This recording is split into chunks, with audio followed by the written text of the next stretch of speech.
जय हिंद दर्शकों, मैं हूं जितेंद्र दीक्षित स्टोरीज में आपका स्वागत है।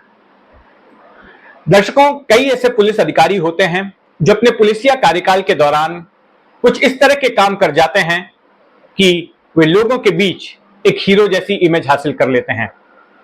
कई बड़े अपराधियों को या तो खत्म कर देते हैं या सलाखों के पीछे भेज देते हैं। कई पेचीदा मामलों की गुत्थियां सुलझाते हैं। कई लॉ एंड ऑर्डर से जुड़े हुए मसलों का बहादुरी से सामना करते हैं।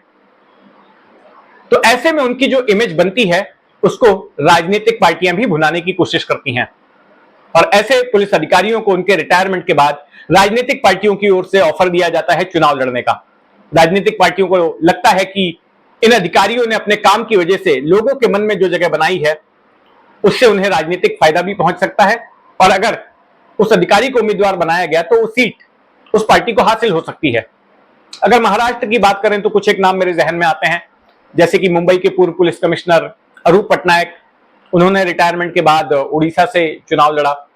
फिर एक आईपीएस अधिकारी थे टीके चौधरी, उन्होंने भी दक्षिण मध्य सीट से चुनाव लड़ा था। और भी कुछ एक अधिकारियों ने विधानसभा के या फिर लोकसभा के चुनाव लड़े हैं देश के अलग अलग इलाकों में। इसी से जुड़ा हुआ एक किस्सा है डॉक्टर सत्यपाल सिंह का। डॉक्टर सत्यपाल सिंह एक आईपीएस अधिकारी 1980 के बैच के। 2014 में जब वो मुंबई के पुलिस कमिश्नर थे, ये बात तब की है। डॉक्टर सत्यपाल सिंह एक चर्चित नाम रहे हैं महाराष्ट्र में। महाराष्ट्र पुलिस के कई अहम पदों पर उन्होंने काम किया। अपने करियर की शुरुआत में वो गढ़चिरौली के एसपी थे, आगे चलकर वो मुंबई पुलिस की क्राइम ब्रांच के चीफ बने, ज्वाइंट कमिश्नर क्राइम, फिर कोंकण रेंज के आईजी बने। डॉक्टर सत्यपाल सिंह की इमेज एक धार्मिक व्यक्ति की भी थी।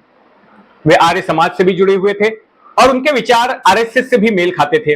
अक्सर बतौर पुलिस कमिश्नर जब उन्हें किसी सार्वजनिक कार्यक्रम में बुलाया जाता था और जब वो सार्वजनिक मंच से भाषण देते थे तो जो बातें कहते थे उससे सीधे पता चलता था कि उनका राजनीतिक झुकाव किस तरफ है। साफ था कि उनके विचार बीजेपी के विचारों से मेल खाते थे। इस दौरान 2014 में जब लोकसभा के चुनाव की घोषणा हुई तो बीजेपी की ओर से उनको ऑफर दिया गया कि आप हमारे टिकट पर चुनाव लड़िए। और ये चुनाव मुंबई से नहीं लड़ना था, ये चुनाव लड़ना था बागपत से। बागपत से ही डॉक्टर सत्यपाल सिंह आते हैं।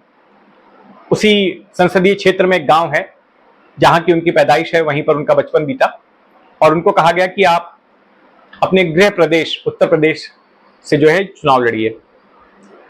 अब डॉक्टर सत्यपाल सिंह एक बड़े ही पथोपेश में थे कि क्या किया जाए, क्योंकि उनकी 2 साल की सर्विस बची हुई थी और अगर उनका प्रमोशन होता तो अगले प्रमोशन में हो सकता था महाराष्ट्र के डीजीपी भी होते, महाराष्ट्र के पुलिस प्रमुख बनते। लेकिन चुनाव लड़ने के लिए पुलिस सेवा छोड़नी भी जरूरी थी। अमित शाह ने खुद उन्हें फोन किया था, अमित शाह के साथ उनकी बातचीत हुई थी और एक तरह का दबाव भी था डॉक्टर सत्यपाल सिंह के ऊपर कि वे बीजेपी के इस ऑफर को स्वीकार कर लें। आखिर काफी सोच विचार के बाद, अपने परिवार से राय लेने के बाद डॉक्टर सत्यपाल सिंह ने तय किया कि वो चुनाव लड़ेंगे और फिर उन्होंने अपने पद से इस्तीफा दे दिया। लेकिन कहानी में एक पेंच आ गया। कहानी में पेंच यह आया कि डॉक्टर सत्यपाल सिंह को बीजेपी ने ऑफर दिया है और वो बागपत से चुनाव लड़ने वाले हैं।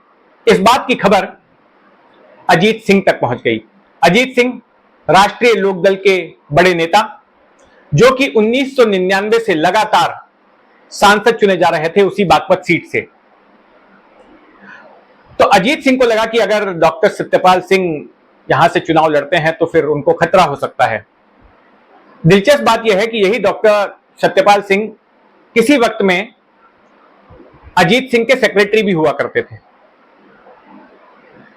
अब उन्हीं का मुकाबला होने वाला था अजीत सिंह के साथ में। तो अजीत सिंह ने किया ये कि कांग्रेस के आला नेतृत्व को यह कहा कि डॉक्टर सत्यपाल सिंह का इस्तीफा ही मंजूर मत करो, ना रहेगा बांस ना बजेगी बांसुरी। जब डॉक्टर सत्यपाल सिंह पुलिस सेवा छोड़ ही नहीं पाएंगे तो बीजेपी से कैसे जुड़ेंगे और फिर चुनाव कैसे लड़ेंगे। और यह संदेश कांग्रेस आला कमान की ओर से महाराष्ट्र सरकार को दे दिया गया, पृथ्वीराज चौहान की सरकार को। तो यहां पर सरकार ने वही किया, इस्तीफा मंजूर नहीं किया डॉक्टर सत्यपाल सिंह का। अब इस बीच में हुआ ये कि जब मेरे पास ये खबर आई कि डॉक्टर सत्यपाल सिंह बीजेपी से जुड़ना चाह रहे हैं और चुनाव लड़ने की तैयारी हो रही है बागपत से, तो मैंने उनको फोन किया और मैंने कहा कि मैं आपका इंटरव्यू करना चाहता हूं। सुबह का वक्त था, तब वो घर पर थे। तो उन्होंने कहा कि मैं ऑफिस जा रहा हूं और ऑफिस से फिर मैं माटुंगा में षणमुखानंद हॉल है, वहां पर एक कार्यक्रम को मुझे अटेंड करना है। तो तुम ऐसा करो कि तुम पहले मेरे ऑफिस आ जाओ, फिर ऑफिस में मेरी कार में ही बैठ जाना मेरे साथ में, और रास्ते में मैं तुमको इंटरव्यू दे दूंगा, षणमुखानंद पे तुम उतर जाना और मैं कार्यक्रम में चले जाऊंगा। मैंने कहा ठीक है। मैं पुलिस कमिश्नर दफ्तर पहुंचा, वहां से उनके साथ में निकला, उनके बगल में मैं बैठा। वो यूनिफॉर्म में थे, पुलिस कमिश्नर की वर्दी में थे। आगे ड्राइवर की बगल वाली सीट पर मेरा कैमरामैन बैठा और फिर मैंने इंटरव्यू करना शुरू किया। इंटरव्यू के दौरान मैंने एक सवाल पूछा उनसे। मैंने उनसे पूछा, नरेंद्र मोदी आपको कैसे लगते हैं? तो उनके मुंह से अपने आप ही ये जवाब आ गया, नरेंद्र मोदी मुझे बहुत अच्छे लगते हैं। गौर कीजिए, वो यूनिफॉर्म में थे। उन्होंने आगे कहा कि आज देश को नरेंद्र मोदी के नेता के जैसी जरूरत है। देश के विकास के लिए नरेंद्र मोदी का होना जरूरी है, उनका प्रधानमंत्री बनना जरूरी है। और कई बातें उन्होंने नरेंद्र मोदी की तारीफ में कही।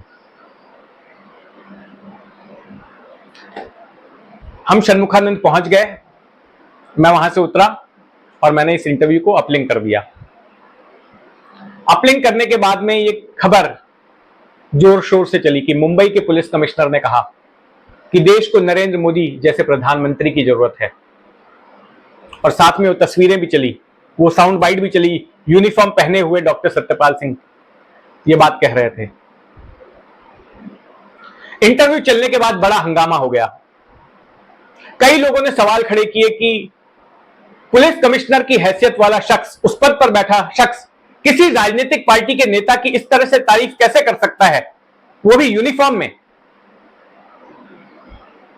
कांग्रेसी तो खासे आग बबूला हो गए। पृथ्वीराज चौहान मुख्यमंत्री ने डॉक्टर सत्यपाल सिंह को फोन किया और काफी गुस्से में उन्हें खरी खोटी सुनाई। फिर मुझे डॉक्टर सत्यपाल सिंह का फोन आया। उन्होंने कहा, जितेंद्र, मैंने जो तुमको इंटरव्यू दिया था यार, उसको रुका दो, उसको मत चलाओ, उसकी वजह से काफी प्रॉब्लम हो गई है। सीएम बहुत गुस्से में आ गए हैं, उन्होंने अभी फोन किया मुझे और काफी नाराज हो गए हैं। मैंने कहा ठीक है। जब तक डॉक्टर सत्यपाल सिंह का फोन आया था तब तक मैं 2-3 बार वो इंटरव्यू वैसे ही चल चुका था। तो मैंने दिल्ली में फोन करके अपने दफ्तर में कहा कि इस इंटरव्यू को रुका दो। लेकिन नेचुरल कोर्स में ही वो इंटरव्यू आगे नहीं चलने वाला था, क्योंकि देश में और भी बड़ी खबरें आ गई थी। चुनावी मौसम था तो चुनाव से जुड़ी और भी कई सारी खबरें थी, तो इसलिए वैसे भी इंटरव्यू चलने वाला नहीं था। फिर वो इंटरव्यू नहीं चला। लेकिन दूसरे दिन खबर आती है कि डॉक्टर सत्यपाल सिंह का इस्तीफा मंजूर हो गया